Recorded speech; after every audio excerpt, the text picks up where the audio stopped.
పెట్టుబడులు పెట్టి లక్షలాది కోట్లాది రూపాయల పెట్టుబడి పెట్టి పంటలు పండించిన రైతాంగం వాళ్ళ యొక్క మానసిక బాధలు అర్థం చేసుకొని అర్థం చేసుకొని కేంద్రం వెంటనే ముందుకు రావాలని చెప్పి డిమాండ్ చేస్తూ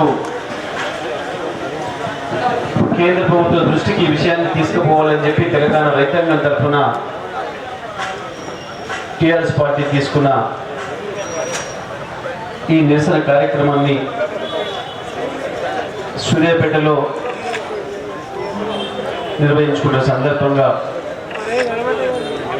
కార్యక్రమానికి హాజరైన పెద్దలు టీఆర్ఎస్ రాష్ట్ర కార్యదర్శి వై వెంకటేశ్వర గారు,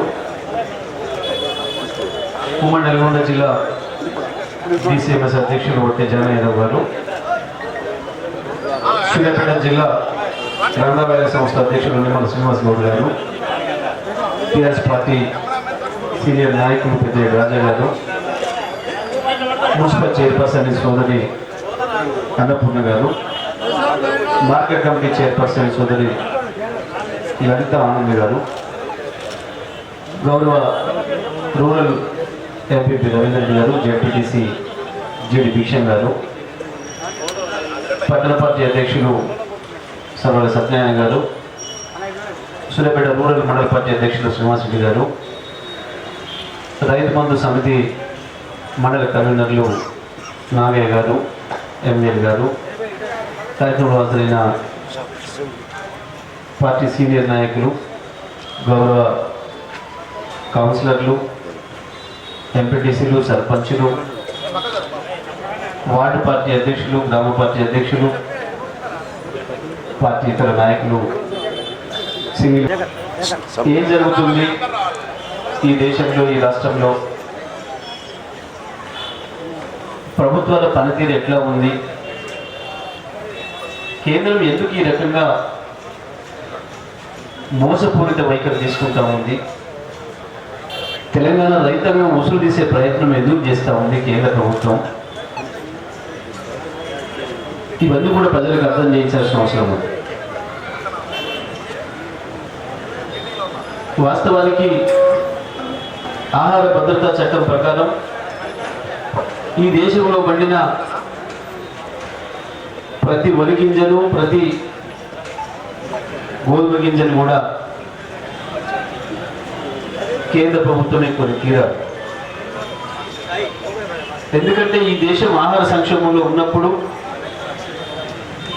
అనేక రకాల ప్రోత్సాహాలు ఇచ్చి ఉత్పత్తి పెంచండి, రకరకాలుగా అనేక దిగుబడులను ఇచ్చే కొత్త వరి వంగడాలను తీసుకొచ్చి, కొత్త ఇతర రకాల వంగడాలను తీసుకొచ్చి, హైబ్రిడ్ విత్తనాలను తీసుకొచ్చి, రసాయనిక ఎరువులను తీసుకొచ్చి, రసాయనిక మందులను తీసుకొచ్చి భూమిని సాగుయోగ్యంలోకి తీసుకురావడానికి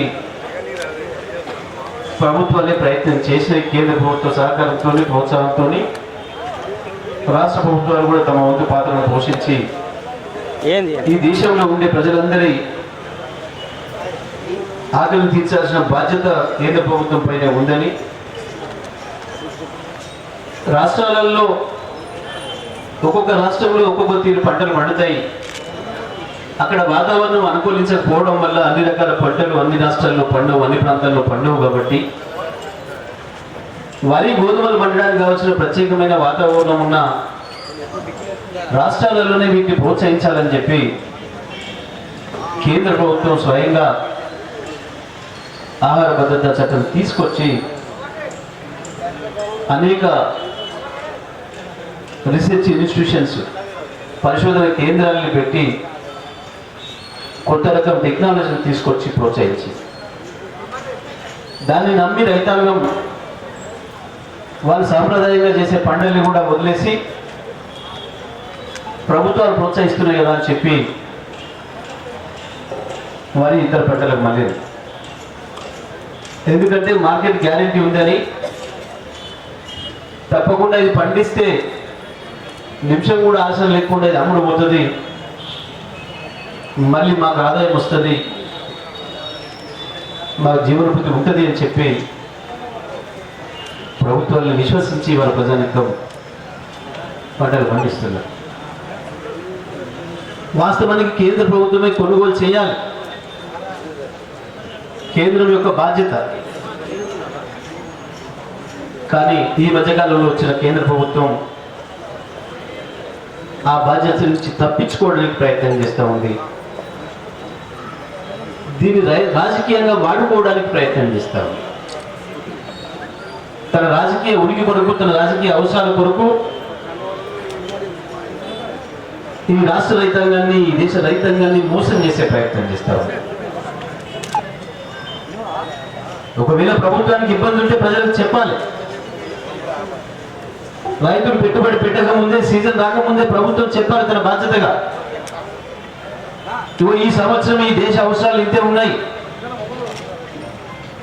ఈ రాష్ట్రం నుంచి మేము ఇంత వరిధాన్యం తీసుకుంటాం, ఈ రాష్ట్రం నుంచి ఇంత గోధుమలు తీసుకుంటాం, ఈ రాష్ట్రం నుంచి ఇన్ని పప్పు దినుసులు తీసుకుంటాం, ఈ దేశంలో ఇన్ని కూరగాయలు అవసరం ఉన్నాయి, ఈ పద్ధతిలో పండించండి,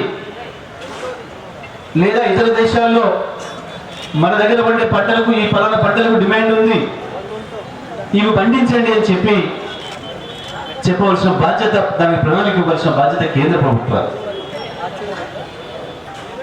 ఎందుకంటే ఈ దేశంలో 130 కోట్ల ప్రజలుంటే ఈ దేశంలో ఉన్న అన్ని రాష్ట్రాలలో, అన్ని ప్రాంతాల్లో అన్ని రకాల పంటలు పండవు.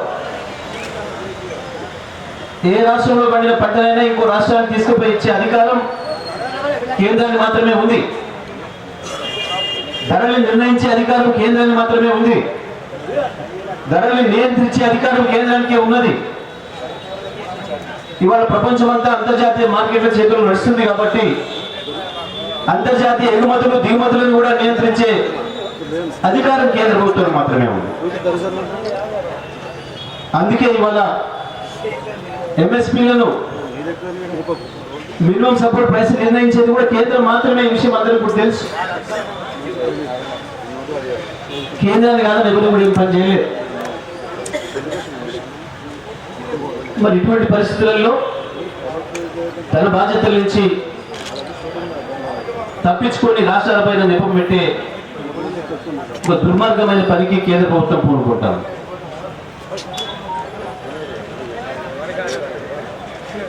కేంద్రం ఆహార భద్రతా చట్టం తెచ్చిన తర్వాత ఫుడ్ కార్పొరేషన్ ఆఫ్ ఇండియాను ఏర్పాటు చేసి దాని ద్వారా గోడౌన్ల నిర్మాణం చేసి, దేశంలో శాస్త్రీయమైన గోడౌన్ల నిర్మాణం చేసి, ఎక్కడ ఏ ప్రాంతంలో పండిన ఆహార ధాన్యాలైనా తనే తీసుకుపోయి ఎక్కడెక్కడ అవసరం ఉంటుందో ఆయా ప్రాంతాల్లో నిల్వలు చేసి అవసరమైన సందర్భంలో ప్రజలకు అందించే బాధ్యత చేస్తాం. వాస్తవానికి ఇవాళ పంజాబ్లో చూస్తే పండిన ప్రతి గింజను కేంద్ర ప్రభుత్వమే కొనుగోలు చేసి తీసుకుపోతాం. అక్కడ రాష్ట్ర ప్రభుత్వం పాత్ర ఏమాత్రం లేదు. ఎఫ్సిఐ ఏర్పడ్డ కొత్తలో ఆయా రాష్ట్ర ప్రభుత్వాన్ని కేంద్రం కోరింది,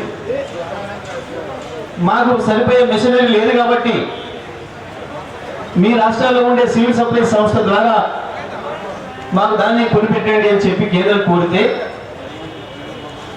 ఆనాడున్న ఆంధ్రప్రదేశ్ ప్రభుత్వం ఒప్పుకున్నది. మా రాష్ట్రంలో పండిన ధాన్యాన్ని సేకరించి మీకు పంపిస్తాం, మీ గోడౌన్లోకి ఇస్తామని చెప్పి ఒప్పుకున్నది. అంతేకాదు ఒక సందర్భంలో ఆహార కొరత ఏర్పడ్డప్పుడు మన దగ్గర ఉన్న మిల్లుల పైన కూడా లెవీ విధించి బలవంతంగా కేంద్రం తీసుకుపోయింది. ఆ తర్వాత సమైక్య ఆంధ్రప్రదేశ్ నుంచి మనం విడిపడి తెలంగాణ రాష్ట్రం ఏర్పడిన తర్వాత కూడా మనకు ప్రత్యేకమైన ఒప్పందం లేకపోయినా కేంద్రంతో పాత ఒప్పందాన్ని గౌరవించి పండిన ప్రతి గింజను కూడా కొని కేంద్రానికి పంపించినాం. మనం వాస్తవానికి ధాన్యం రూపంలోనే కొని ధాన్యం రూపంలోనే ఇవ్వాలి కేంద్రానికి. వాళ్ళ కోరిక మేరకు మనం సాయం చేసినాం. ధాన్యం రూపంలో నుంచి బియ్యం రూపంలోకి మార్చి పంపించమంటే కూడా మనం పంపించడం, సహకరించినాం. తెలంగాణ రాష్ట్రం ఏర్పడిన నాడు ఈ రాష్ట్రం నుంచి కేంద్రానికి పంపించిన వరి ధాన్యం కేవలం 23 లక్షల మెట్రిక్ టన్నులు. ఈ రాష్ట్రం తెచ్చుకున్నదే రైతాంగం కొరకు కాబట్టి నదుల నీళ్లపైనే మోసం జరిగింది, ద్రోహం జరిగింది తెలంగాణ ప్రాంతానికి. మా కృష్ణావరి గోదావరి నదుల్లో ఉన్న నీళ్లను తీసుకొచ్చుకుంటే మేము 1 కోటి ఎకరాలు మాగానిగా అయ్యే అవకాశం ఉంది అని చెప్పి మనం దశాబ్దాలుగా కోరుకున్నాం. కాబట్టి దానిపైనే ఉద్యమాన్ని నడిపి తెలంగాణ రాష్ట్రం తెచ్చుకున్నాం. కాబట్టి గౌరవ ముఖ్యమంత్రి గారు తన శక్తినంతా వినియోగించి ఉద్యమ సందర్భాన్ని మించి అంతకంటే రాత్రి పగలు ఎక్కువ పనిచేసి రోజుకు 18 గంటలు 20 గంటలు పనిచేసి ఈ రాష్ట్రంలో ఉండే 2 నదుల నీళ్లను ఏ ప్రాంతంలో ఏ భూమికి ఏ ఎకరా భూమికి ఎంత తక్కువ ఖర్చుతోనే నీళ్ళు అందించో తన ప్రయత్నం చేసి ఒక ఇంజనీర్ లాగా ఒక అప్పటి భగీరథుడిలాగా ప్రయత్నం చేసి 1.5 కోటి ఎకరాల భూమిని సాగులోకి తీసుకొచ్చాను. రైతాంగానికి సమైక్యాంధ్రలో ఆయన అప్పుల్ని తీర్చుకునే పద్ధతుల్లో ₹1,00,000 వరకు రుణమాఫీ చేసి రైతు అప్పే తెచ్చుకోవద్దు, అప్పుకు పోవద్దు అని చెప్పి రైతు బంధు పథకాన్ని తీసుకొచ్చి ఒకవైపు మిషన్ కాకతీయ ద్వారా చెరువుల పునరుద్ధరణ చేసి మరొక వైపు వేలాది చెక్ డ్యాంల నిర్మాణం చేసి ప్రతి వాగులో ప్రతి వంకలో నీళ్లు నాపి ఇవాళ తెలంగాణలో రైతు వ్యవసాయాన్ని బ్రహ్మాండంగా దేశానికి ఒక నమూనాగా చేసి చూపించారు కేసీఆర్ గారు. దానివల్లనే ఇవాళ కేవలం 40-50 లక్షల టన్నుల మెట్రిక్ టన్నుల ధాన్యం ఉత్పత్తి ఉన్న తెలంగాణ కేవలం 5-6 ఏళ్లలోనే 3 కోట్ల టన్నుల ధాన్యం ఉత్పత్తి చేసే స్థాయికి ఎదిగింది. భారతదేశంలోనే ధాన్యం ఉత్పత్తి చేసే మొట్టమొదటి రాష్ట్రంగా రికార్డు సృష్టించింది. గత 2-3 సంవత్సరాలుగా భారతదేశంలో అత్యంత ఎక్కువ ధాన్యాన్ని పండిస్తున్న, అత్యంత ఎక్కువ వ్యవసాయ ఉత్పత్తుల ద్వారా ఆదాయాన్ని పొందుతున్న రాష్ట్రంగా తెలంగాణ రికార్డు సృష్టించింది. ఇవాళ ఈ దేశం కేంద్ర ప్రభుత్వం అవలంబించిన విధానాల వల్ల, తిరోగమన విధానాల వల్ల వెనుకకు పోయి హంగర్ ఇండెక్స్ లో ఆకలి సూచనలు పాకిస్తాన్, బంగ్లాదేశ్ కంటే అధ్వానమైన స్థితిలో ఉంటే కూడా అంతో ఎంతో దేశ గౌరవాన్ని నిలబెట్టింది కేవలం తెలంగాణ ప్రభుత్వమే, తెలంగాణ రైతాంగమే. లేకపోతే ఇంకా అధ్వానంగా, సోమాలియా కంటే అధ్వానంగా పోయేది ఉండే ఈ దేశం యొక్క సూచిక. కేవలం కేసీఆర్ గారి కృషి వల్ల తెలంగాణ రైతాంగం చెమట వచ్చి పండించిన పంటల వల్ల ఈ దేశ గౌరవం అంతర్జాతీయ మార్కెట్లో నిలబడుతూ ఉంది. వాస్తవానికి మన రాష్ట్రాన్ని చూపించి ఇతర రాష్ట్రాలకు ఆదర్శంగా చెప్పాలి కేంద్రం. పలానా రాష్ట్రంలో ఇంత బాగా చేస్తున్నారు, మీరు పోయి చూసి నేర్చుకోండి అని చెప్పాలి. కానీ అటువంటి పని చేయకపోగా అభివృద్ధి చెందుతున్న తెలంగాణను ఎట్లా గొంతు నొక్కాలని చెప్పి ఒక రాజకీయపరమైన కుట్ర తెరదీసింది కేంద్ర ప్రభుత్వం బీజేపీ పార్టీతో కలిసి. వాస్తవానికి మొన్న వానాకాలం పంటలు పండిన తర్వాత మేము ధాన్యం కొనము, దొడ్డు బియ్యం కొనము అని చెప్పి కిరికిరి మొదలు పెట్టారు కేంద్ర అధికారులు. వరుసగా 7 ఏళ్లుగా 6 సంవత్సరాలుగా వానాకాలం వేసవి 2 పంటలు కూడా తీసుకుంటున్న విశ్వాసంతోనే రైతాంగం దాదాపు 60 లక్షల ఎకరాల్లో వరి ధాన్యం పెట్టేది. పంట చేతికొచ్చే సమయంలో కేంద్ర అధికారులు మన మెడపైన కత్తి పెట్టి మేము ఈ సంవత్సరం మీ దగ్గర నుంచి 15 లక్షల టన్నుల కంటే ఎక్కువ తీసుకోమని చెప్పి మాట్లాడేది. మార్కెట్లో ఉన్న ధాన్యం దాదాపు 60-70 లక్షల టన్నుల పైగా ఉంది. ఈ సమయంలో ఈ మాట చెప్తే మా రైతాంగం దెబ్బతింటారు, ఇది పద్ధతి కాదు అని చెప్పి మంత్రులు స్వయంగా ఢిల్లీ వెళ్తే కూడా కేంద్ర మంత్రులు పట్టించుకోలేదు. స్వయంగా ముఖ్యమంత్రి గారు వెళ్ళి కేంద్ర మంత్రులతో పాటు ప్రధానమంత్రి గారిని కలిసి మిమ్మల్ని నమ్ముకొని మా ప్రజలు పంటలు పండించారు, పంట చేతికి వచ్చిన తర్వాత మేము తీసుకోమంటే ఎక్కడ ఉంటుంది, ఎక్కడ పెట్టుకోవాలి, రైతాంగం వ్యవసాయం కూడా చేసిన అప్పుడు ఏం చేయాలి, ఇది పద్ధతి కాదు, మీరు ఆలోచించాలి, తీసుకోవాలని చెప్పారంటే మంచిది చెప్తా అని చెప్పిండు. ఆయన నమ్మి హైదరాబాద్కి వచ్చిన తర్వాత ముఖ్యమంత్రి గారు మన అధికారులు పోతే మళ్ళీ కేంద్ర అధికారులు వానకాలం అయితే తీసుకుంటాం కానీ యాసంగి మేము దొడ్డు తీసుకోము, బయట రైస్ తీసుకోము, మీరు కూడా అవి ఇవ్వమని రాసిస్తేనే ఇప్పుడు వానకాలం తీసుకుంటామని చెప్పి కిరికిరి పెట్టారు. వాళ్ళు ముందే చెప్తున్నారు కాబట్టి ఆ విషయాన్ని మనం కూడా ప్రజలకు చెప్తాం అనే ఉద్దేశంతో మనం ఏమాత్రం రాజకీయం చేయకుండా మన రైతాంగం దెబ్బతినవద్దు కాబట్టి మంచిది ఇప్పుడు తీసుకోండి, మీరు చెప్పిన మాట మేము రైతాంగానికి చెప్తాం, ప్రజానికి చెప్తామని చెప్పి స్వయంగా ముఖ్యమంత్రి గారు వారు స్వయంగా చెప్పినారు, మంత్రులుగా మేము చెప్పినాం, మీరందరూ కూడా గ్రామాలలో రైతాంగానికి చెప్పారు. యాసంగి దొడ్డు పెట్టొద్దు, బాయిల్ రైస్ తీసుకోమని చెప్పి కేంద్రం చెప్తుంది, వాళ్ళు విలువలు పెరిగిపోయినాయి అంటున్నారు, మాకు ఇబ్బంది అయితే అంటున్నారు, కాబట్టి అవి పెట్టకపోవడం మంచిది అని చెప్పి మనం సలహా ఇచ్చినాం రైతాంగానికి. రాష్ట్ర అధ్యక్షుడు ప్రతి జిల్లాకు తిరిగి మీరు పంటలు పండించండి, ఏ రకం వరిధాన్యం పెట్టినా మేము కొనిపిస్తామని చెప్పి మా కేంద్ర మంత్రి మేము అందరం కలిసి కొనిపిస్తాము అని చెప్పి రైతాంగానికి చెప్పింది వాళ్ళు. ఇవాళ ప్రతిదీ కూడా క్లిప్పింగ్ ఉంది, మీడియాలో మాట్లాడే మాటలు ఉన్నాయి. కానీ దుర్మార్గంగా మళ్ళీ కొనండి అని చెప్పి మనం పోతే మీరు మా వానకాలమే ఇవ్వమని చెప్పి చెప్పారు కాబట్టి మేము కొనుగోలు అని చెప్పి దొంగ డ్రామాలు ఆడుతూ తెలంగాణ ప్రజానికాన్ని మోసం చేసే ప్రయత్నం చేస్తున్నారు. ఒకవైపు బాధ్యతాయుతమైన ప్రభుత్వంగా, బాధ్యతాయుతమైన పార్టీగా టిఆర్ఎస్ పార్టీ రైతాంగానికి ముందే అన్ని విషయాలు చెప్పింది. కానీ కేంద్రం ప్రభుత్వంగా ఒక తీరుగా, పార్టీగా ఒక తీరుగా ప్రవర్తించి తెలంగాణ రైతాంగంతో దోబూచులాడుతూ ఉంది.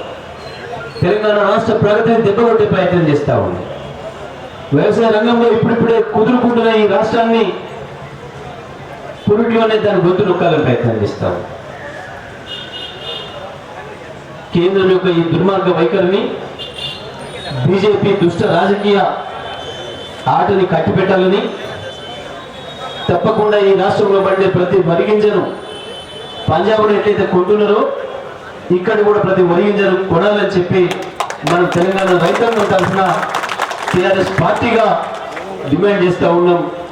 కేంద్ర ప్రభుత్వాన్ని ఎట్టి పరిస్థితుల్లో కూడా పండిన ప్రతి వరి గింజను కొనే వరకు కూడా ఊరుకునేది లేదని, మరొక తెలంగాణ ఉద్యమాన్ని మించిన మరొక ఉద్యమాన్ని నడిపైనా సరే తెలంగాణ రైతాంగాన్ని కాపాడుకోవడానికి టిఆర్ఎస్ పార్టీ ఇప్పుడు కూడా తెలంగాణ రైతాంగం వెంటనే ఉంటుందని చెప్పి, తెలంగాణ రైతాంగానికి అండగా ఉంటుందని చెప్పి తెలియజేస్తూ ఈ ధర్నా కార్యక్రమంలో పాల్గొన్న ప్రతి ఒక్కరికి కూడా ధన్యవాదాలు తెలియజేస్తూ జై తెలంగాణ.